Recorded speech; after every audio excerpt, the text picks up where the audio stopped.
آپ دیکھ رہے ہیں روشن پاکستان نیوز۔ سندھ میں تعمیری و انقلابی سوچ کے حامل متحرک صحافی مشتاق سرکی نے دھابیجی پریس کلب میں میڈیا سے بات چیت کرتے ہوئے کہا ہے کہ سندھ کے نوجوان اپنے وطن کا قیمتی اثاثہ ہیں، وہ بیرونی ایجنڈا سے دور رہیں تاکہ پاکستان کے خلاف ہونے والی سازشیں دم توڑ جا سکیں۔ مشتاق سرکی اپنے ہی خاندان کے صفدر سرکی کی سوچ کو رد کرتا ہے اور ہر ایسے منفی سوچ جو ملک سے سندھ کے نوجوانوں کو دور رکھنے کی تلقین کرتا ہے۔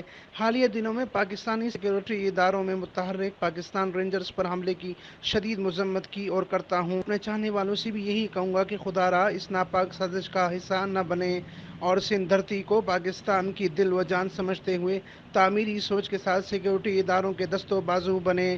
تاہم دوسری جانب میں سیکورٹی اداروں سے بھی اپیل کروں گا کہ وہ برسوں سے گمشدہ افراد کو بازیاب کرائیں اور عدالتوں کے حوالہ کریں تاکہ وہ اپنے مقدمات کا سامنا کر سکیں اور ان کے لواحقین کو سکھ کا چین مل سکے جو اپنے پیاروں کی گمشدگی پر پریشان ہیں اور آئے روز احتجاج کا حصہ بن رہے ہیں۔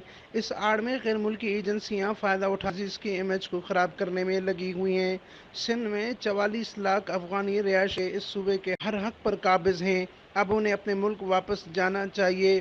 مشتاق سرکی نے کہا کہ سندھ کے دل کراچی را ایجنسی کا گڑھ بن چکا ہے، نوجوان نسل ان کے نظر میں ہے، آئس اور کرسٹل جیسے منشیات میں الجھا کر ملک دشمنی کی طرف راغب کیا جا رہا ہے۔ امین فاروقی، روشن پاکستان نیوز، ٹھٹہ سندھ۔